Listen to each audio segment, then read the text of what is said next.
Olá, a discussão que nós faremos hoje é sobre o negro e o futebol no Brasil. Futebol que é um esporte popular, todos nós sabemos. Futebol que une pessoas, que une etnias, que une as classes, mas que nem sempre foi assim. Futebol no Brasil iniciou-se com um forte ranço do elitismo e do racismo. Elitismo na medida em que o futebol foi trazido por jovens da elite paulista e carioca, como, por exemplo, Charles Miller e Oscar Cox. Racista, porque os negros não eram aceitos nos clubes no final do século XIX. A herança colonial, a herança escravocrata no Brasil era muito forte e terminava buscando excluir os negros no futebol. Futebol formado a partir de clubes, cujo acesso era extremamente difícil. Os títulos, o preço era elevadíssimo. A mensalidade também. Esses negros e pobres não tinham recursos para pagar essas mensalidades. Além do que, para entrar num clube desse, era necessário, para a sua aceitação, você ter 2/3 de apoio dos associados que participavam do clube. Mas, mesmo assim, a Ponte Preta, ou na Ponte Preta, clube do interior de São Paulo, um negro, um mulato, chega à diretoria e funda, junto com outros, em 1900, o clube. Estou me referindo a Benedito Aranha. Inclusive, um jogador titular da Ponte Preta, uma pessoa de cor, né? Ou seja, negro, chega a compor o elenco. Miguel do Carmo, né? Isso em 1900, quando é fundado o clube. Mas, de acordo com o livro Mário Filho, né? Com o livro de Mário Filho, O Negro no Futebol Brasileiro, o Bangu foi o primeiro a escalar jogador negro, isso em 1905. Francisco Carregal. Já em 1907, a Liga de Futebol vai proibir, chega a lançar uma nota proibindo pessoas de cor, né, como atleta amador de futebol. É a razão pela qual o Bangu vai se afastar, vai abandonar a Liga. E meses depois, operários e negros, 6 operários, 4 negros, foram campeão em 1911 da segunda divisão pelo Bangu. E esse clube do Bangu chamou a atenção, né, pelo talento, pela individualidade desses atletas de cor. E o Bangu permitiu, inclusive, todos acompanharem as partidas, sem distinção de classe ou de cor, coisa que não existia na época. Os outros campos distinguiam a geral da arquibancada e impedia pessoas pobres e de cor se misturarem na hora das partidas de futebol. Em 1917, o Diário Oficial do Rio de Janeiro anunciou uma lei do amadorismo proibindo negros e pobres de jogar futebol. Mas o Vasco da Gama, assim como o Bangu, anteriormente falei, o Vasco da Gama, em 1904, havia sido eleito um presidente mulato, Cândido Araújo, e vai reagir a essa política de discriminação racial. Em 1923, o Vasco vai estrear na primeira divisão com um plantel formado com aqueles atletas que haviam disputado pelo Bangu e que havia chamado a atenção. Razão pela qual, em 1924, Fluminense, Flamengo e Botafogo, clubes mais elitizados, abandonam a liga e fundam uma associação. Não aceita o São Cristóvão, o Vasco, exigem a demissão dos atletas negros. Essa posição foi recusada pelos clubes. E aí, na primeira década do século XX, na divisão amadorismo, é polarizada com essa questão do profissionalismo. Né? Caráter elitista contra o caráter popular do esporte. A supremacia branca no futebol ou a introdução do negro no futebol. Isso era algo extremamente discutido, né? Pensado e discutido nesse momento. E apesar do racismo, nós vamos encontrar o primeiro ídolo do futebol brasileiro, Arthur Friedenreich. Arthur Friedenreich, mulato, né? Filho de brasileiro com alemão, portanto, o mestiço, e que era um excepcional jogador, muito habilidoso, foi o que eu percebi na pesquisa, e ele é responsável pelo gol do título do Brasil, campeão sul-americano em 1919. Isso aí chamou muita atenção para ele. E ele ganhou muita notabilidade. Por isso, inclusive, ele vai se transformar aí no primeiro ídolo do futebol brasileiro, mesmo sendo um mulato. Em 1921, Epitácio Pessoa, o paraibano Epitácio Pessoa, que foi presidente da República, vocês sabem disso, Epitácio Pessoa, ele foi criado nessa época a CBD, né? Confederação Brasileira dos Esportes. E a CBD exigiu, na realidade, a convocação apenas de jogadores brancos para os campeonatos.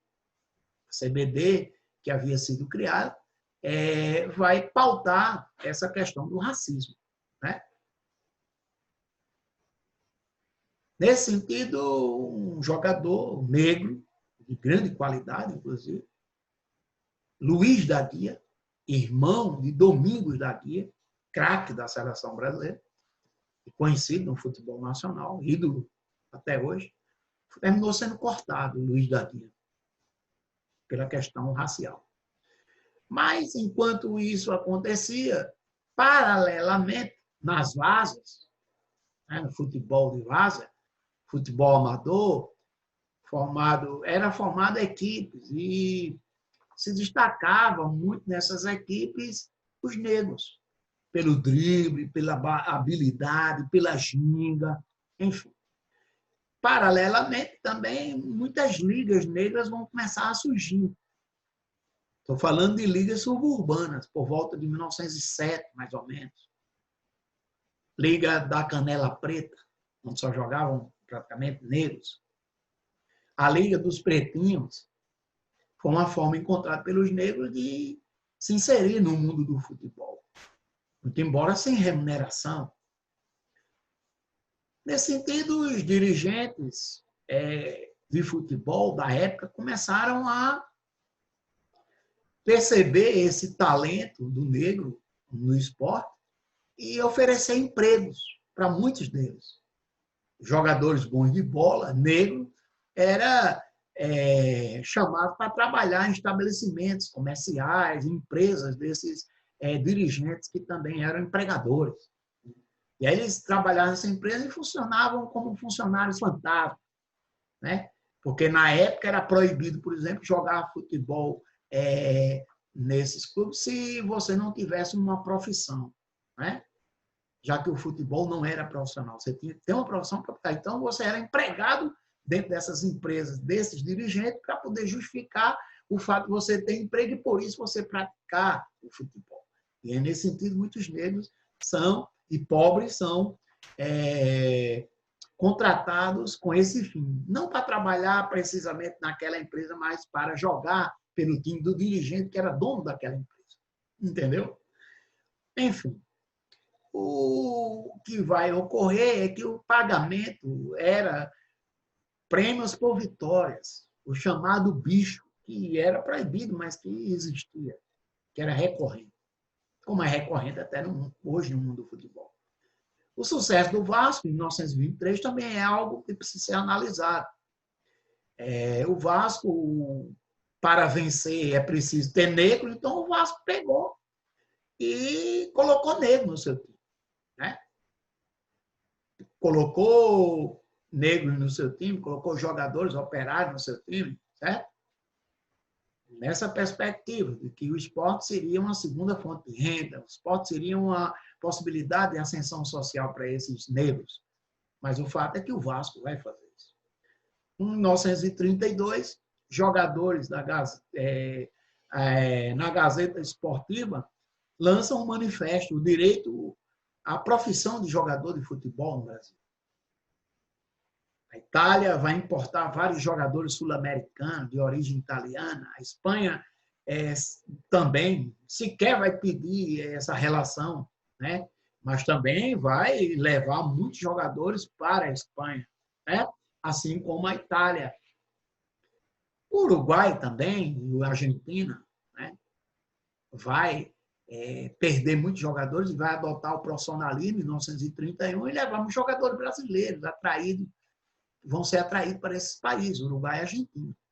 Em 1933, São Paulo e Santos vai promover um jogo profissional, o primeiro jogo profissional no Brasil. Muitos negros, nessa época, começam a ser profissionalizados. Inclusive, o primeiro ídolo do futebol profissional no Brasil foi um negro, Leônidas da Silva, né, usado, inclusive, como marketing. Foi produzido um chocolate chamado Diamante Negro, em homenagem a Leônidas da Silva. Vargas vai, durante essa época, estabelecer com a legislação trabalhista uma regulamentação para o atleta profissional de futebol, que vai passar a ter uma cobertura legal do Ministério do Trabalho. O futebol vai se democratizando, com a ascensão de negros e mulatos, que vão participar desse processo de construção do futebol e também da construção da identidade nacional, usada na sua construção pelo futebol, pela capoeira, pelo samba e todos os elementos, né, onde o negro vai estar inserido, como, por exemplo, nessa época também no futebol. Hoje, o futebol é o esporte mais popular do Brasil. Permite a ascensão de inúmeros jovens das periferias, das grandes cidades, sobretudo nas favelas. Quantos atletas vêm de comunidades pobres? Adriano Imperador, Romário, Ronaldo Fenômeno e tantos outros que eu passaria aqui horas citando. Mas o preconceito continua, a discriminação racial continua. Haja visto, por exemplo, das manifestações que vocês veem nos estádios de futebol. Macaco, negro, negro nojento, macaco, essas expressões. Grafite foi vítima disso. O goleiro Aranha do Santos foi vítima dentro do estádio de futebol dessa agressão, da discriminação, que lembra, inclusive, os primeiros anos do futebol, quando os negros tinham que jogar, né, com maquiagem, por exemplo, né, como é o caso de Carlos Alberto, no Fluminense, que se maquiava, que penteava para jogar, e que jogando a maquiagem derreteu e a torcida começou toda a gritar pó de arroz. E aí vem aquele famoso discurso, né, de que o Fluminense era racista e que o jogador para jogar no Fluminense tem que passar o pó de arroz. E que o Flamengo, anos mais tarde, terminou contratando um monte de jogadores negros para compor o seu time e chamando, inclusive, o seu time de Flamengo Pó de Carvão, que é uma forma de se opor à questão do pó de arroz. É o pó de carvão, o Flamengo, e o pó de arroz, o Fluminense. Muito embora o Flamengo fez isso mais do ponto de vista de marketing, porque o Flamengo era um clube extremamente elitizado, né? E que não foi pelo Flamengo, e nós vimos aqui durante toda a exposição, que os negros entraram no mundo da bola, no mundo do futebol, né? Foi a Ponte Preta, foi o Bangu e foi o Vasco, os grandes clubes de futebol no Brasil, que permitiram inicialmente a ascensão do negro a esse espaço que foi proibido ao negro, além de tantos outros espaços que o negro não tinha acesso ao longo da história do Brasil. Estou ficando por aqui. Muito obrigado pela atenção e nós voltaremos depois com mais um tema para debater.